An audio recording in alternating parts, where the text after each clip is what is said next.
నాకు ఇట్లా అడిగినప్పుడు నేను ఏం చెప్పానంటే అదంతా యాక్టింగ్, షూటింగ్ దగ్గర చాలా మంది మనకు ఉంటారు, టెక్నీషియన్స్, డైరెక్టర్తో సహా, కో డైరెక్టర్తో సహా టెక్నీషియన్స్ అందరూ ఉంటారు. కానీ నా లైఫ్లో షూటింగ్ విషయంలో మాత్రం వేలు పెట్టొద్దు. ఇప్పుడు ఇది ఒకటే, బయట నువ్వేమన్నా చెప్పు నేను వింటా. షూటింగ్ విషయంలో వచ్చిన అది నా ప్రొఫెషనల్. నేను దానికోసం వచ్చాను హైదరాబాద్కి, నేను దానికోసమే బతుకుతున్నాను. అదే నాకు ఫుడ్ పెట్టింది కాబట్టి నేను దాని విషయంలో నేను తగ్గను, చేస్తా. బ్యాడ్గా నేను ఏమైనా రాంగ్ స్టెప్లో నేను కనిపిస్తే నరికే. డైరెక్ట్ నేను ఇదే చెప్తానండి. నేను ఎవరితోనన్నా తప్పు చేసి నీకు దొరికితే నరికే, నో ప్రాబ్లం. నేను తప్పు చేయను, నువ్వే ఒకడే అని చెప్పి నేను ఉన్నప్పుడు నాకు నో ప్రాబ్లం. యాక్టింగ్ పరంగా నేను ఏమన్నా చేస్తాను. ఓకే, యాక్టింగ్ పిచ్చి అయిపోయింది అయితే. ఆర్టిస్ట్ ఈజ్ ఏ ప్రొఫెషన్ కదా అండి. So artist is a profession.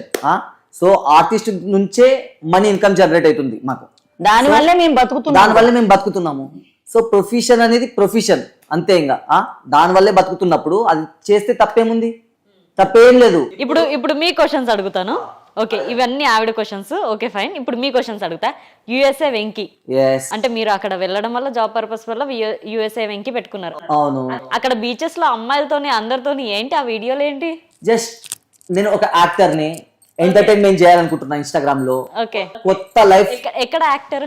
ఎక్కడ యాక్టర్ అంటే నా ఇన్స్టాగ్రామ్ లో నేనే యాక్టర్ ని, నా ఇన్స్టాగ్రామ్ లో నేనే హీరో. అలా చెప్పండి, జనాలు పిచ్చోళ్ళు అయిపోతారు మళ్ళీ.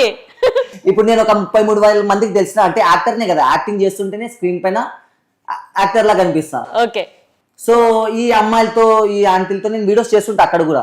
ప్రతి ఒక్కటి పర్మిషన్ తీసుకొని నేను చేస్తాను వీడియోలు.